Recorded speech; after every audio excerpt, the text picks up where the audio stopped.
तो काट देंगे। हेलो दोस्तों, मेरा नाम मनोज कुमार। आज हम ऑर्गेनिक केमिस्ट्री का सबसे इम्पोर्टेंट टॉपिक स्टार्ट करने वाले हैं। टॉपिक का नाम है reagent chemistry and name reaction chemistry. मैं यहाँ इस वीडियो में आपको हर एक मेटल पे based, transition metal, non metal, semi metal, इन सब पे बेस्ड रिएजेंट्स बताऊंगा और इनके ऊपर बेस्ड नेम रिएक्शंस हम इनका डिस्कशन करेंगे। ठीक है, तो सबसे पहले ट्रांजिशन मेटल। सबसे पहले हम क्या करेंगे, सबसे पहले हम स्टार्ट करेंगे जो नेट में क्वेश्चन आते हैं, जो गेट में क्वेश्चन आते हैं, तो उसके लिए सबसे पहले हम ट्रांजिशन मेटल्स उठाएंगे। ट्रांजिशन मेटल केमिस्ट्री में सबसे इंपॉर्टेंट केमिस्ट्री आती है क्रोमियम की, मैग्नीज, एमएन की, उसके बाद आ जाती है आयरन, तो ये सब जिंक, जर्कोनियम, ये सब हम स्टार्ट करेंगे। सबसे पहले हम आते हैं क्रोमियम पे। क्रोमियम बेस्ड केमिस्ट्री स्टार्ट करते हैं। देखिए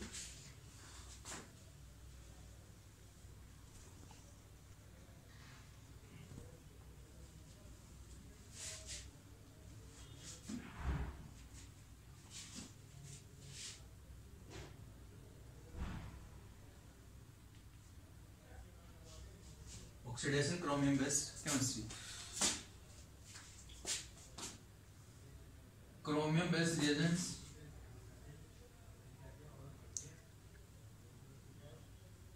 Jones reagent, PCC, PDC, Collins reagent, outdated,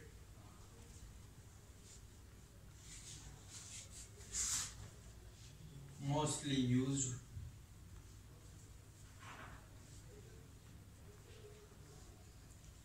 ये वाला रिएजेंट इससे मोर इफेक्टिव होता है। कैसे, हम आगे इसकी बात करेंगे।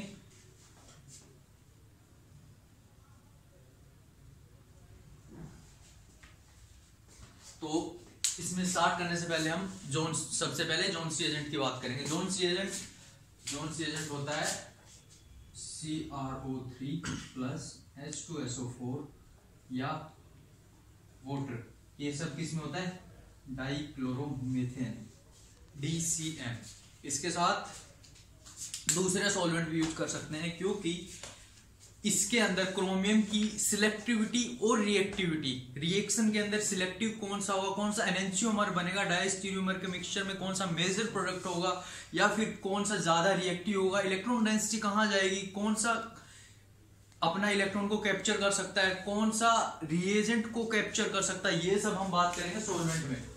सॉल्वेंट रिएजेंट केमिस्ट्री में सबसे इंपॉर्टेंट होता है। ठीक है, तो अभी हम जोन्स रिएजेंट पे बात करने वाले हैं। देखना,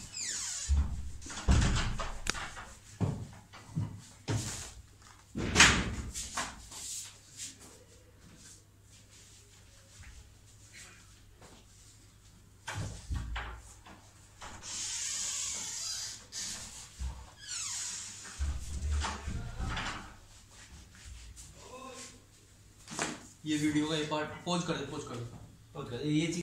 तो अब हम जोन्स रिएजेंट पे बात करना स्टार्ट करते हैं। Jones reagent CrO3 chromium 6 plus oxide CrO3 plus H2SO4 acid, as a medium तुम्हारा एसिड है। यहाँ पे ध्यान रखना, ये रिएजेंट एसिड सेंसिटिव ग्रुप पे काम नहीं करेगा। जैसे तुमने अगर इसे एस्टर मॉलिक्यूल पे यूज करने की कोशिश की तो देखो होगा क्या।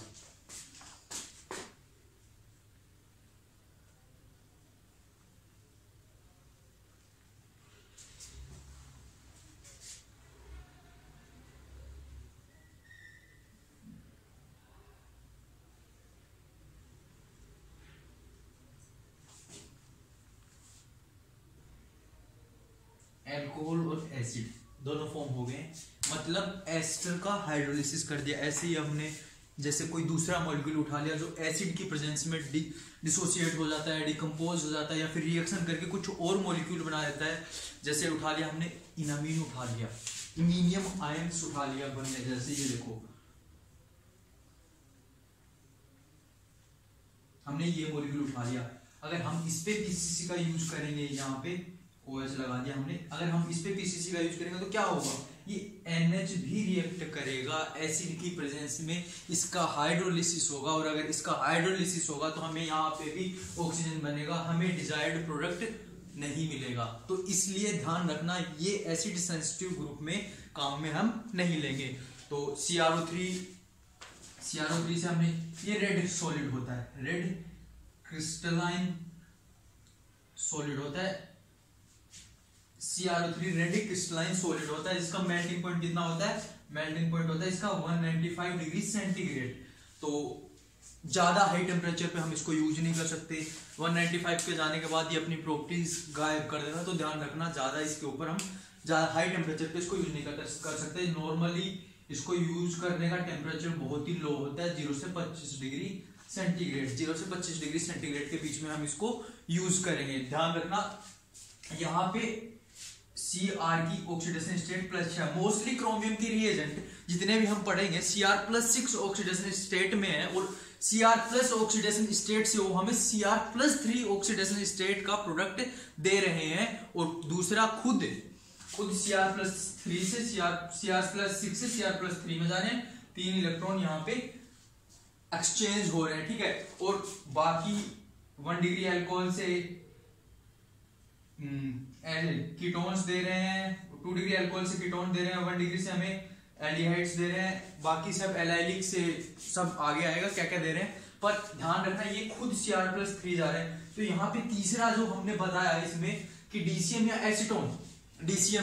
एसीटोन हम यूज कर रहे हैं। डीसीएम या एसीटोन का इसमें क्या रोल है, तो ध्यान से देखो, डीसीएम एक ऑर्गेनिक सॉल्वेंट है, एसीटोन एक ऑर्गेनिक सॉल्वेंट है, तो इसको डिकेंट करना बहुत इजी होता है, डिकेंट करना बहुत इजी होता है। इसको हम Cr+3 का जो प्रोडक्ट बनेगा रिएक्शन में Cr+6 से, हम उसको इजीली डिकेंट करके सेपरेट कर सकते हैं। तो पहला इसका एडवांटेज ये होगा। दूसरा इसका एडवांटेज क्या होगा, एसीटोन एज सॉल्वेंट यूज कर रहे हैं, तो अगर तुमने पीसीसी जोन्स रिएजेंट अगर तुमने एक्सेस में डाल दिया, जोन्स रिएजेंट एक्सेस में डाल दिया, तो वो तुम्हारी इम्प्योरिटी हो गया प्रोडक्ट बनने के बाद। तो हम इम्प्योरिटी को हटाएं कैसे, तो आइसोप्रोपेनॉल क्या डालोगे तुम लोग, आइसोप्रोपेनॉल डालोगे। आइसोप्रोपेनॉल खुद ऑक्सीडाइज होके हमें क्या दे देगा, एसीटोन। एसीटोन देने से क्या होगा, जो हमारी पीसीसी जोन्स रिएजेंट है, जो हमारा आइसोप्रोपेनॉल से रिएक्ट करके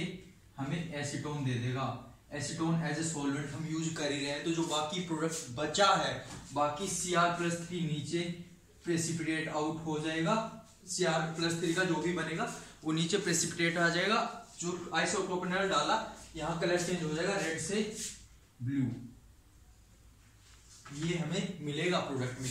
अब जोन्स रिएजेंट हम यूज कहाँ करें, इसकी सिलेक्टिविटी क्या होती है। जोन्स रिएजेंट सबसे बढ़िया बात है, जोन्स रिएजेंट सिंगल मॉलिक्यूल पे काम करेगा। यदि तुम्हारे पास मॉलिक्यूल के अंदर डबल बॉन्ड है, ट्रिपल बॉन्ड है, कोई इफेक्ट नहीं होगा, ठीक है। मॉलिक्यूल के अंदर double bond triple bond intact रहेंगे तुम्हारे।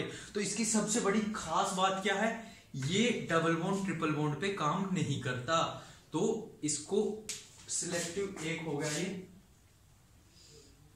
सिलेक्टिव हो गया डबल बॉन्ड या फिर ट्रिपल बॉन्ड वाले मॉलिक्यूल्स के लिए, ठीक है। पहली बात, जो मॉलिक्यूल एसिड सेंसिटिव नहीं है, acid non sensitive molecules, sensitive molecules के लिए ये तुम्हारा सिलेक्टिव हो गया। अब हम बात करेंगे जोन्स रिएजेंट की रिएक्शंस पे। जोन्स रिएजेंट कहाँ करेगा।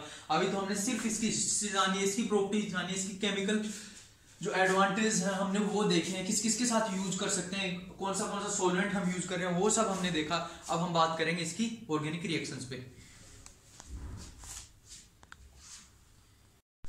जोन्स रिएजेंट, तो हम देख रहे थे जोन्स रिएजेंट। जोन्स रिएजेंट के ऊपर हम बोल रहे थे इसकी रिएक्शंस देखेंगे, इसकी केमिकल रिएक्शंस देखेंगे, इसकी ऑर्गेनिक रिएक्शंस देखेंगे। इसकी सबसे पहले हम जोन्स रिएजेंट खुद की ही इनऑर्गेनिक रिएक्शंस देख लेते हैं। इनऑर्गेनिक रिएक्शंस, लाइक जैसे ये ले लिया हमने CrO3 प्लस H2, क्या बनेगा, Cr double bond O double bond O OH chromic acid. ये क्या बन गया, क्रोमिक ये क्या बन गया अपना क्रोमिक एसिड, क्रोमिक एसिड बन गया। अगर मैं इसको ले लूं एक्सेस में, तो मैं क्या ले लूं एक्सेस में, अगर ये मेरे पास हाईली कंसंट्रेटेड सॉल्यूशन में है तो ये क्या हो जाएगा डाइमराइजेशन आ जाएगा यहाँ पे, डाइमराइजेशन आएगा तो क्या होगा CR double bond O double bond O double bond O double bond O minus. ये कौन सी स्ट्रक्चर है, ये होती है टेट्रा हेड्रल स्ट्रक्चर। इसका हाइब्रिडाइजेशन कितना होता है D3S। क्या होता है इसका हाइब्रिडाइजेशन D3S। याद रखना इसका हाइब्रिडाइजेशन होता है D3S। और ये डाइमराइजेशन होता है यहाँ पे होता है डाइक्रोमेट Cr2O7-2 डाइक्रोमेट बनता है। अब कौन सी पीएच पे, पीएच का कंसेप्ट, एसिडिक मीडियम का कंसेप्ट जिसकी बात हम इतनी देर से कर रहे हैं, वो कहाँ, वो कैसे क्या इफेक्ट कर रहा है, वो यहाँ देखो ये Cr2O7-2 है, ये हाईली एसिडिक मीडियम में आएगा, एसिडिक मीडियम में आएगा। अगर मीडियम तुम्हारा हाईली एसिडिक है और अगर तुम्हारी कंसंट्रेशन CrO3 की ज्यादा है सॉल्यूशन में, तो तुम्हारा ये बन जाएगा डाइमराइजेशन हो जाएगा। तो इसको कंट्रोल करने के लिए क्या करते हैं, मीडियम को हल्का एसिडिक रखते हैं, लेस लिटिल बिट एसिडिक रहेगा, या फिर इक्विलिब्रियम हम इसको ऐसे लिखते हैं CrO4-2 plus H plus Cr2O7-2 ये बनता है। तो जब हम इसको थोड़ा हल्का एसिडिक रखेंगे या फिर इसको इसमें बेस डालेंगे तो इक्विलिब्रियम किधर शिफ्ट होगा, पीछे की ओर। तो CrO4- की एक्सेस तुम्हारे पास सॉल्यूशन में ज्यादा होगी। ये किससे है हमारे पास, ली-चटेलियर प्रिंसिपल से हम पे ये आता है कि जब बेसिक मीडियम में ये रहेगा या फिर मीडियम लेस एसिडिक रहेगा तो ये इक्विलिब्रियम का एरो पीछे की तरफ रहेगा। क्या, इक्विलिब्रियम का एरो पीछे की तरफ रहेगा, जिससे हमारे पास आएगा CrO4-2। हमें सॉल्यूशन में जिसकी रिक्वायरमेंट है, ये ऑक्सीडाइजिंग एजेंट है अपना, हमें सॉल्यूशन में इसी की एक्सेस रखनी है, हमें सॉल्यूशन में यही चाहिए। यही वो रिएजेंट है जिसे जॉन्सन ने सिंथेसाइज किया था, जॉन्सन ने सिंथेसाइज करके इसी का यूज किया तो हम सिर्फ इसी को यूज करेंगे। इसका दूसरा अल्टरनेट जॉन्सन रिएजेंट का हम बोल देते हैं K2Cr2O7 plus H2SO4 acidic K2Cr2O7। ये भी अल्टरनेट होता है, कई किताबों में ये भी दिए रखते हैं। जैक ली नाम से बुक है, उसमें अल्टरनेट बताया हुआ है, रेफरेंस तो आप मैंने बोल दिया। जैक ली उसमें इसने इसको भी जोन्स रिएजेंट की कैटेगरी के अंदर लिया हुआ है, ठीक है। तो हम यहां तक आ गए, इसके डाइमराइजेशन का कॉन्सेप्ट आ गया।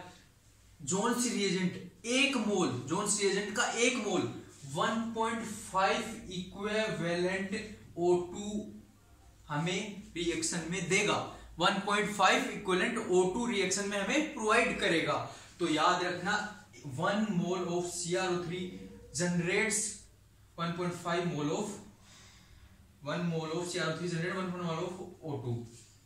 ये NAT का क्वेश्चन है, जैम के हिसाब से NAT का क्वेश्चन है, ध्यान रखना। 1 mole of CrO3 1.5 mole of O2। अब हम इसकी ऑर्गेनिक केमिकल रिएक्शंस की बात करेंगे।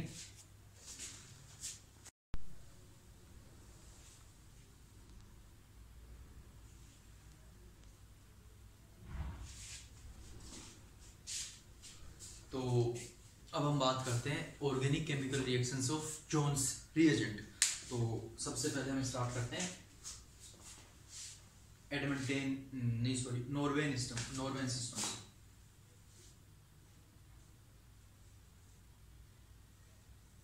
ये होता है नॉर्वेन सिस्टम, ठीक है। ये होगा नॉर्वेन अल्कोहल।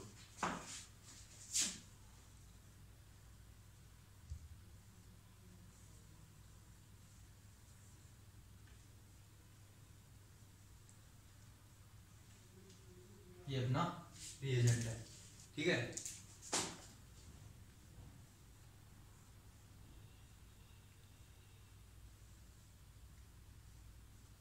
ध्यान रखना ये जो ड्राइंग है ना, यहाँ पे ये जो ऑक्सीजन की ड्राइंग है, ये ना तो इक्वेटोरियल है, ये ना एक्सियल है, ये दोनों के मिडल में है। अगर तुम लोगों ने इसको ऐसे ड्रॉ कर दिया,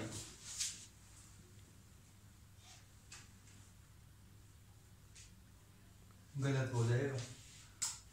अगर तुम लोगों ने इसको ऐसे ड्रॉ कर दिया गलत हो जाएगा, ऐसे ड्रॉ नहीं करते इसको, ये कन्वेंशनल ऐसे ड्रॉ होता है, दोनों के मिडल में ड्रॉ होता है, तो ध्यान रखना इसको ड्रॉ करते टाइम।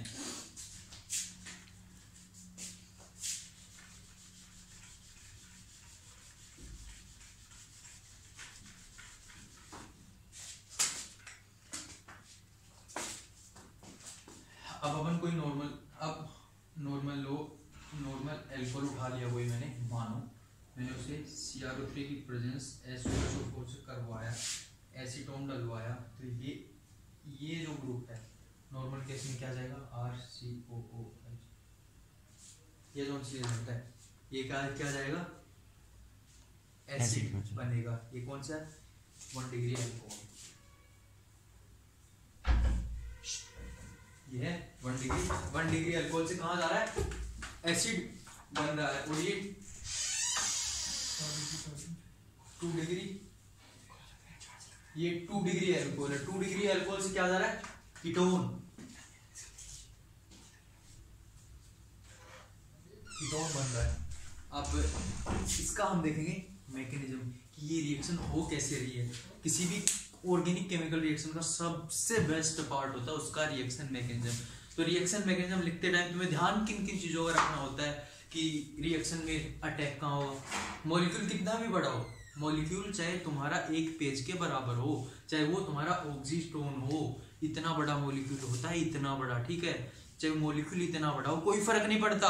तुम्हें क्या देखना है, सिर्फ तुम्हारा सेंटर, तुम्हारा रिएक्टिव सेंटर की तुम्हारा रिएजेंट किसके लिए बना हुआ है, तुम्हारा रिएजेंट काम कहाँ करेगा, तुम वो चीज ढूंढोगे, बाकी सब चीज तुम्हारे लिए कुछ नहीं है। तुम्हारा ध्यान सिर्फ जाना चाहिए उस सेंटर के ऊपर। चलो दिखाते हैं आपको कुछ सेंटर्स।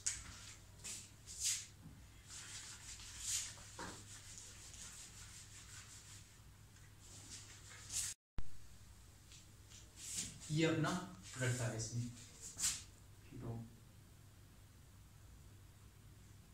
ठीक है, इसका मैं समझाते हैं। सबसे पहले यहीं से स्टार्ट करते हैं। सबसे पहले तुम्हारे पास क्या है CrO3, इसका स्ट्रक्चर क्या होता है अपने पास Cr double bond O double bond O double bond O, ठीक है। अपने पास क्या है H2O, ये अपने पास क्या है इसका लोन पेयर, ये अपना क्या है न्यूक्लियोफाइल। ये ट्रांजिशन मेटल की सबसे बढ़िया बात क्या होती है, transition metal elements variable oxidation states दिखा सकते हैं। यही प्रॉपर्टी की वजह से ये कोऑर्डिनेशन कंपाउंड सबसे इजीली बना पाते हैं। तो जो ये है ना Cr की ऑक्सीडेशन स्टेट हम चेंज करते रहेंगे। सबसे बेस्ट तरीका है ट्रांजिशन मेटल एलिमेंट की अलग अलग स्टेट यूज करके ऑर्गेनिक रिएक्शन अपने को डिजायर्ड प्रोडक्ट लेना। तो अब यहाँ पे क्या होगा OH है, यहाँ से आया, इसने क्रोमियम पे क्या किया अटैक, तो क्रोमियम और ये जो ऑक्सीजन का बॉन्ड है ना ये यहाँ से यहाँ माइग्रेट करेगा, ठीक है। अब आगे चलते हैं। अब ये जो Cr है double bond O double bond O H इधर O पे प्लस आ गया, क्योंकि O के 3 बॉन्ड बन रहे हैं, ठीक है। O का एक लोन पेयर था जो इसने क्रोमियम को डोनेट कर दिया, 3 बॉन्ड बन रहे हैं, O पे प्लस आ गया। अब देखो इधर O का एक माइनस भी बच गया क्रोमियम से एड। अब क्या होगा तुम्हारे पास सॉल्यूशन में क्या है H2 है, तो H2O का लोन पेयर इस H पे अटैक करेगा, ये बॉन्ड ऑक्सीजन पे माइग्रेट करेगा, ऑक्सीजन की वैलेंसी 3 से 2 होगी, ऑक्सीजन की जो यहाँ कोवैलेंसी थी वो 3 से 2 पे आ गई, तो ऑक्सीजन का पॉजिटिव चार्ज जो फॉर्मल पॉजिटिव चार्ज था ऑक्सीजन का वो -1 हो गया, डिक्रीज हो गया, तो डिक्रीज हो गया यहाँ से, तो ये अपना ये आएगा Cr double bond O double bond O minus, ये क्या था OH, और वो जो H प्लस ये लेके H3O प्लस बना के जो निकला है ना, ठीक है, ये H प्लस किसको डोनेट कर देगा, इसको, इस माइनस चार्ज को, तो हम इस रिएक्शन को ओवरऑल इस स्टेप में अपन ओवरऑल क्या बोल सकते हैं, proton transfer, intramolecular proton transfer minus plus H plus. तो इस ओवरऑल स्टेप को हम कैसे लिख सकते हैं, माइनस प्लस एच प्लस। तो हम इसको डायरेक्ट प्रोडक्ट में ये लिख देंगे, ये इसका माइनस नेगेटिव चार्ज खत्म हो जाएगा यहाँ पे। तो ये होगा आपका क्रोमिक एसिड फॉर्मेशन, ये बना आपका क्रोमिक एसिड H2CrO4, ये बना आपका क्रोमिक एसिड। ठीक है, क्रोमिक एसिड। अब जो ये एल्कोहल है ये वाटर से ज्यादा न्यूक्लियोफिलिक है, एल्कोहल से ज्यादा, एल्कोहल वाटर से ज्यादा न्यूक्लियोफिलिक है। यहाँ पे क्यों, क्योंकि ये देखो R ग्रुप है प्लस I इफेक्ट, दूसरा प्लस I इफेक्ट। तो ये जो दो R ग्रुप है ना, ये इलेक्ट्रॉन डेंसिटी धकेल रहे हैं किस पे, इस सेंट्रल कार्बन पे। तो इस सेंट्रल कार्बन से इलेक्ट्रॉन डेंसिटी ऑक्सीजन खींच रहा है ऊपर की ओर। जब इलेक्ट्रॉन डेंसिटी ऑक्सीजन ऊपर की ओर खींचेगा ना, तो ऑक्सीजन के पास इतनी इलेक्ट्रॉन डेंसिटी हो जाएगी, इतनी, तो वो संभाल नहीं पाएगा उसको, वो लेके जाएगा इसके पास। ये पता ही है बॉन्ड कैसे भी शिफ्ट करवाते रहो इसके।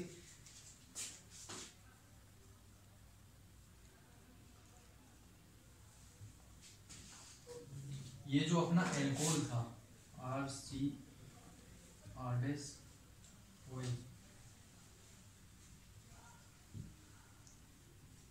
इसका यहां हमने क्या करवा दिया, अटैक करवा दिया।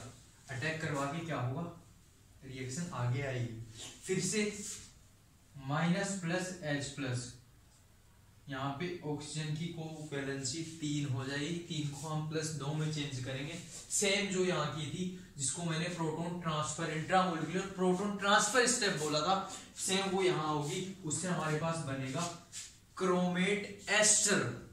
जोन से रिएजेंट में मैकेनिज्म में हमारे पास एडक्ट बनता है, उस एडक्ट का नाम क्या है, क्रोमेट एस्टर। उसका स्ट्रक्चर ये होता है, ध्यान से देखो,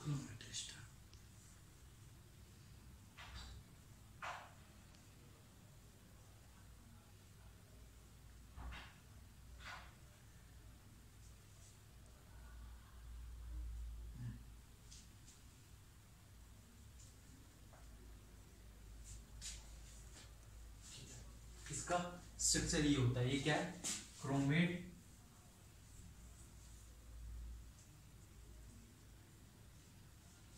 ये है क्रोमेट एस्टर, ये तुम्हारा एडक्ट है। फर्दर प्रोडक्ट इसी से मिलेगा। अब इससे हम प्रोसीड कर सकते हैं 2 तरीके से, आगे हम इससे अपना प्रोडक्ट गेन कर सकते हैं 2 तरीके से। एक होगा इंट्रामोलिकुलर प्रोसीजर, एक होगा intermolecular procedure. Intramolecular procedure easy है, इंट्रामोलिकुलर प्रोसीजर इजी है, इंटरमोलिकुलर थोड़ा टफ है, थोड़ा लॉन्ग प्रोसेस है। हम दोनों पे बात करेंगे अभी। क्रोमेट एस्टर, अब क्रोमेट एस्टर पे ये जो O- था ना, ये इधर मूव करेगा, देखते जाना तुम लोग। ये इधर OH- क्या करेगा, लीव करेगा। ये अपन कौन सी प्रोसेस कर रहे हैं, इंटरमोलिकुलर प्रोसेस कर रहे हैं अपन लोग।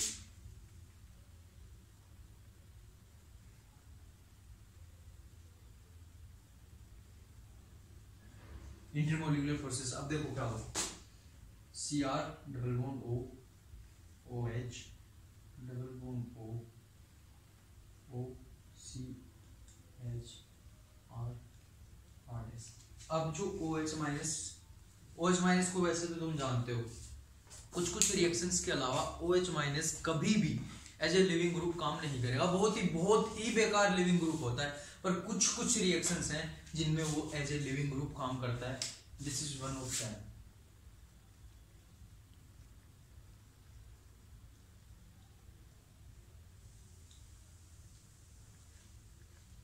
OH- इसमें लिविंग ग्रुप की रेफरेंस मैं आपको इसके बाद वीडियो के बाद दे दूंगा, ये देखते जाना आप। अब जो OH- लीव करके है ना, बेस है, प्रोटॉन अब्स्ट्रक्ट करेगा ही करेगा। OH- क्या होता है, बहुत अच्छा बेस होता है, और बेस का सबसे अच्छा काम क्या होता है, प्रोटॉन अब्स्ट्रक्ट करना। अगर प्रोटॉन अब्स्ट्रक्ट करेगा, यहाँ से इसने इस पे अटैक किया, ये यहां जाएगा, ये यहां जाएगा क्या, और ये यहां जाएगा, और जो H प्लस था ना ये H2O से, वो यहां ट्रांसफर हो जाएगा। फिर से बोल सकते हैं H plus minus plus H plus proton transfer process हुआ यहाँ पे भी। तो अपना क्या बनेगा, Cr double bond O OH OH। ठीक है, अब तुम देखते जाओ होगा क्या क्या। Plus RC double bond O RDS plus H2। ये बना है तुम्हारे पास, क्या बना है तुम लोगों के पास, ये बना तुम लोगों के पास। अब इंट्रामोलिकुलर प्रोसेस पे आते हैं हम लोग। इंट्रामोलिकुलर में क्या होगा, क्रोमेटोस्टेट फिर से लिखता हूं मैं।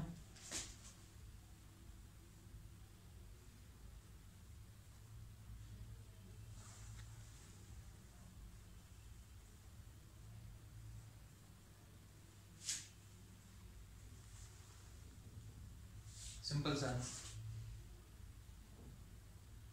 ये बॉन्ड इसको लेके जाएगा, ये इधर जाएगा, ये इधर ट्रांसफर हो जाएगा।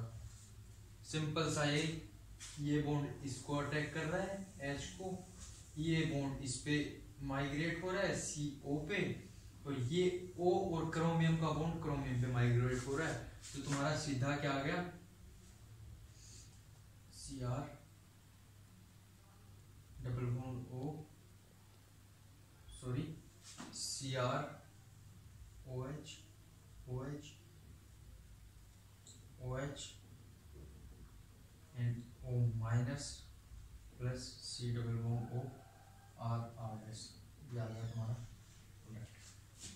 ये अटैक करेगा इधर, ये लीव कर जाएगा, सेम आ गया बाई प्रोडक्ट तुम्हारा। ठीक है, ये तुम्हारी जोन्स रिएजेंट की रिएक्शन मैकेनिज्म था कि जोन्स रिएजेंट प्रोसीड कैसे कैसे करता है वो हमने अभी देखा। अब हम इसकी कुछ स्पेसिफिक क्वालिटीज देखेंगे, जैसे डबल बॉन्ड और ट्रिपल बॉन्ड वाले मॉलिक्यूल्स, जैसे एलाइलिक और बेंजाइलिक कार्बन के साथ एक्टिव मिथिलीन जो कार्बन होते हैं ना, उनके साथ इसकी रिएक्टिविटी कैसी है। और फिर जो ये आर ग्रुप है ना, आर ग्रुप, ये वाले आर ग्रुप, ये जो आर ग्रुप दिख रहे हैं, अगर ये बल्कि हो गए तो इसकी रेट में क्या इफेक्ट होगा। और जब ये R और R डैश, और जब ये बॉन्ड हम इसके आइसोटोप से सब्स्टिट्यूट कर दें तो इसमें कौन सा प्राइमरी काइनेटिक आइसोटोप इफेक्ट होगा, इसमें सेकेंडरी काइनेटिक आइसोटोप इफेक्ट होगा, और उस टाइम रेट ऑफ रिएक्शन क्या होगा वो हम इसमें अभी देखने वाले हैं। और जब साइक्लोहेक्सेन सिस्टम आ जाए, जब साइक्लोहेक्सेनोल आ जाए, तो और वो इक्वेटोरियल पोजीशन हो, वो एक्सियल पोजीशन पे हो, तो क्या इफेक्ट होगा इस जोन सी रिएजेंट का रेट ऑफ रिएक्शन में, वो हम अभी देखने वाले हैं।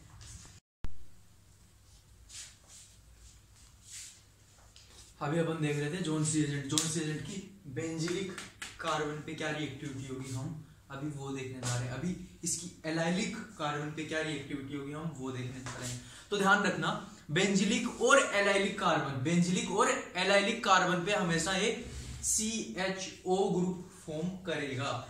बाकी केसेस में COOH 1 डिग्री के केस में, बाकी 1 डिग्री के केस में COOH एसिड फॉर्म करेगा, और बेंजिलिक और एलाइलिक कार्बन के केस में ये क्या करेगा, CHO एल्डिहाइड फॉर्म करेगा।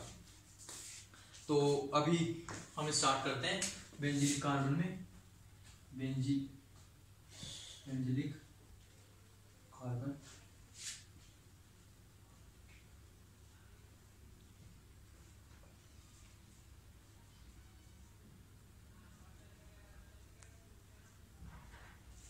Jones reagent.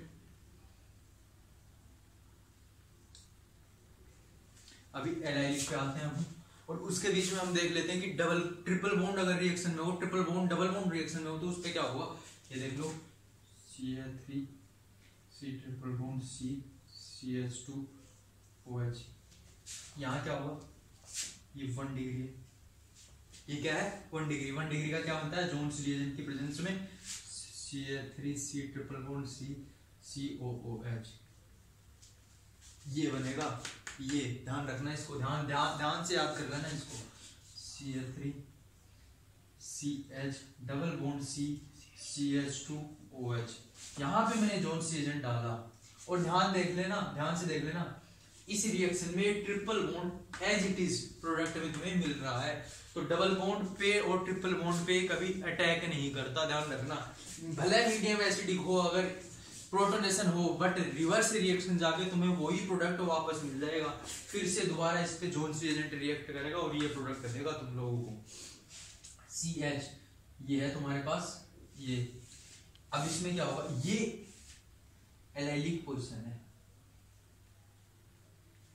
ठीक है, एलाइलिक पोजीशन। अगर यहाँ पे बीच में एक और कार्बन, एक और CH2 यूनिट होती तो तुम्हारा बनता वो सीधा एसिड, पर यहाँ पे डबल बॉन्ड का इफेक्ट आ रहा है। ये CH2 इसकी प्रेजेंस की वजह से एलाइलिक हो गया, और एलाइलिक होने पे यहाँ पे CHO बनेगा, ना कि COOH। तो ये तुम्हारा प्रोडक्ट होगा CH3 CH double bond CH CHO, तुम्हारा ये प्रोडक्ट होगा। पर डबल बॉन्ड अभी भी इंटैक्ट रहा है, कोई रिएक्टिविटी नहीं है डबल बॉन्ड के ऊपर। डबल बॉन्ड ने भले ही COOH की ऑक्सीडेशन रोक दी हो CHO से, पर ये डबल बॉन्ड कहीं नहीं जा रहा, ये नहीं है रिएक्शन में। अब हम आगे बात करते हैं इसकी जोन्स रिएजेंट की रिएक्टिविटी की, कौन सी कहाँ ग्रुप, कौन से ग्रुप लगे हो तो रिएक्टिविटी कैसी होती है वो देखो। अभी मान लो मैंने ले लिया, मेरा क्रोमेट एस्टर ये बना है CrO minus double bond O OH OH O C R R dash. अगर ये बल्कि हैं तो इनका रिपल्सन, रिएक्शन फर्दर नहीं जाएगी। अगर ये बल्कि ग्रुप है, लाइक बल्कि ग्रुप ये हो गया,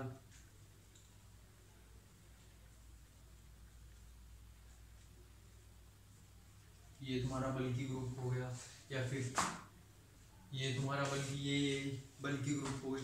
जितना बड़ा ग्रुप होगा उतनी रिएक्टिविटी कम होगी यहाँ पे। पर कुछ केसेस में क्या होता है, ये जितना बड़ा ग्रुप होगा उतनी रिएक्टिविटी तुम्हारी कम होगी, पर कुछ केसेस में रिवर्स हो जाता है। रिवर्स होने का मतलब है कि जितना बड़ा ग्रुप होगा उतनी रिएक्टिविटी बढ़ जाएगी। वो कुछ स्पेसिफिक एग्जांपल्स हैं, और वो किसके अंदर आते हैं, साइक्लोहेक्सेन सिस्टम के अंदर। वो अभी हम देखेंगे, देखते जाना तुम लोग।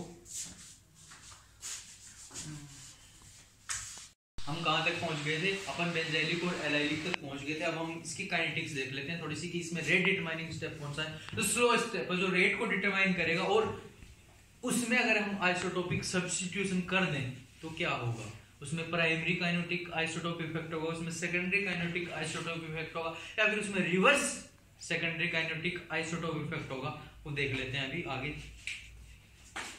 ये अपना है क्रोमेट एस्टर बना था, मैकेनिज्म अगर तुम लोगों को ध्यान हो, क्रोमेट एस्टर बना था अपना Cr double bond O double bond O minus OH OH O C R R dash H, ये था ना। तो ये जो हाइड्रोजन का ऑब्स्ट्रक्शन हो रहा था ना, ये अपनी रेट को डिटरमाइन कर रहा है। ये बॉन्ड कितना स्ट्रॉन्ग है ये रेट को डिटरमाइन कर रहा है। और ये किसके अंदर आ रहा है, प्राइमरी काइनेटिक आइसोटोप इफेक्ट। यह प्राइमरी काइनेटिक आइसोटोप इफेक्ट। अब ये अपना था RDS प्रोटॉन ऑब्स्ट्रक्शन वाला स्टेप। तो अगर मैं हाइड्रोजन को ड्यूटेरियम से सब्स्टिट्यूट कर दूं, या फिर ड्यूटेरियम को ट्राइटियम से सब्स्टिट्यूट कर दूं, तो रेट पे क्या इफेक्ट होगा, कौन से केस में रेट सबसे ज्यादा होगी।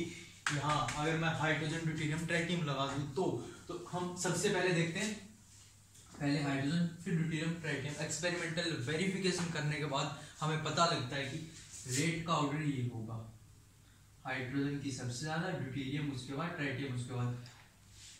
इसका क्वांटम एक्सप्लेनेशन देखो क्या होता है। ये रेट सबसे ज्यादा हाइड्रोजन के केस में क्यों होगी, हाइड्रोजन का क्लाउड वीक, हाइड्रोजन का बॉन्ड वीक है। कैसे, ये हाइड्रोजन है, बॉन्ड को तुम एक ऐसे स्प्रिंग ले सकते हो, क्या ले सकते हो, बॉन्ड को स्प्रिंग ले सकते हो।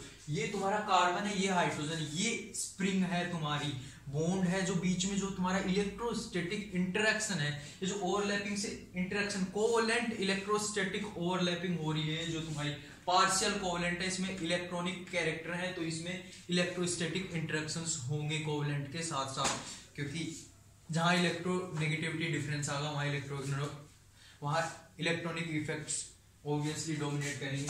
ये डेल्टा प्लस, ये डेल्टा माइनस, तो इन दो डाइपोल्स के बीच में इंटरेक्शन लगेगा, इलेक्ट्रोस्टैटिक इफेक्ट वहां जनरेट हो जाएगा। तो ये एक मूविंग क्लाउड है। हाइड्रोजन बहुत हल्का है, हाइड्रोजन का मास बहुत कम है, तो हाइड्रोजन मूव करेगा ऐसे ऐसे ऐसे ऐसे, ये है इसके रेस्पेक्ट में ऐसे ऐसे मूव कर रहा है, बहुत इजीली मूव कर रहा है, और मूविंग क्लाउड है, इजीली ब्रेकेबल है, तो हाइड्रोजन सबसे जल्दी टूट के जाएगा। उसके बाद ड्यूटेरियम थोड़ा भारी है, दोनों के बीच में इंटरेक्शन ऐसे हिल रहा है, तुम्हें एनर्जी देने की जरूरत नहीं पड़ रही हाइड्रोजन के केस में इतनी, क्योंकि वो पहले से ही मूविंग है, इसमें जितनी ज्यादा काइनेटिक एनर्जी होगी वो उतना जल्दी टूटेगा। वो बोलते हैं ना अपने घरों में, बच्चा जितना शैतान हो वो टिकता नहीं एक जगह, मॉलिक्यूल्स में जितनी एनर्जी आएगी वो वेसल में उतने टकराते रहेंगे, वो ये बॉन्ड आपस में जल्दी ही टूटता रहेगा। तो सीन ये हो गया यहाँ पे। तो रेट ये रहेगी, पहली रिएक्टिविटी इसके रेट डिटरमाइनिंग स्टेप, इस हिसाब से इसकी रिएक्टिविटी है। और कौन सा अल्कोहल क्रोमिक एसिड पे अटैक करेगा, वो किसके बेसिस पे देखेंगे, Cr double bond O double bond O OH, ये अपना था क्रोमिक एसिड, इस पे अपना अल्कोहल अटैक कर रहा था, यहाँ पे इनिशियल स्टेप में यहाँ पे अटैक हो रहा था। अगर तुम लोगों को मैकेनिज्म ध्यान हो तो ये जो अल्कोहल है इसकी न्यूक्लियोफिलिसिटी जितनी ज्यादा होगी अटैक सबसे पहले वो करेगा, तो इसकी न्यूक्लियोफिलिसिटी के डायरेक्टली प्रोपोर्शनल होगा यहाँ अटैक कौन कर रहा है वो बात इसके डायरेक्टली प्रोपोर्शनल होगी। अब तुम देखो तीसरी बात, स्टीरिक इफेक्ट कैसे रेट को बढ़ा रहा है, इन रिएक्शन में स्टीरिक इफेक्ट कैसे रेट को बढ़ा रहा है वो देखोगे तुम लोग। हाँ, ये है अपनी साइक्लो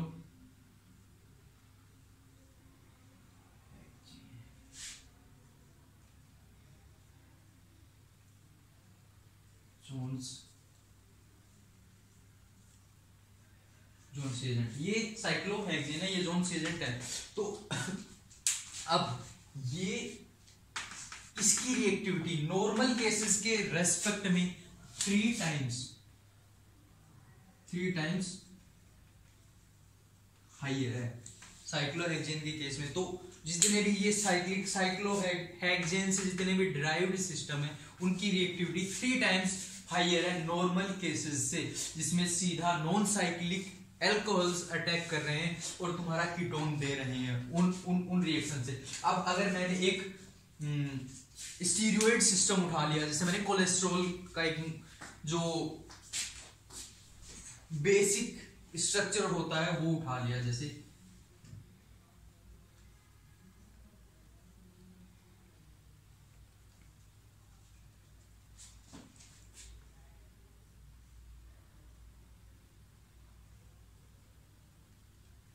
मैंने उठा लिया 6 मेंबर 5 मेंबर 6 मेंबर, ये 5 मेंबर, ठीक है।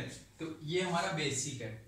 अगर मैं यहाँ पे CH3 लगा दूं, मैं यहाँ पे OH लगा, यहाँ पे CH3 लगा दूं और एक यहाँ पे OH लगा दूं, एक इस सेंटर पे मैंने CH3 लगाया, एक इसके एक्सियल पे OH लगाया, एक इसके एक्सियल पे मैंने CH3 लगाया, तो सिर्फ और सिर्फ तीनों में इंटरेक्शन हो रहे हैं। मान लो मेरा साइक्लोहेक्सेन ये है, एक कार्बन ये है, एक कार्बन ये, एक कार्बन ये, तो एक यहाँ उठ रहा है, एक सेंटर यहाँ उठ रहा है, एक ऊपर से, ये पूरा सिस्टम, ये तुम एक कॉम्पैक्ट साइक्लोहेक्सेन समझो और उसमें ये समझो 3 जो ऊपर की स्टार की एक्सियल पोजीशन हो रही है उनमें आपस में 1,3 डाई एक्सियल इंटरेक्शन, जो रिपल्सन लग रहा है वो लग रहा है यहाँ पे, ठीक है। गनपोल इंटरेक्शन जिसे बोलते हैं हम, वो वाला सा केस बन रहा है यहाँ पे।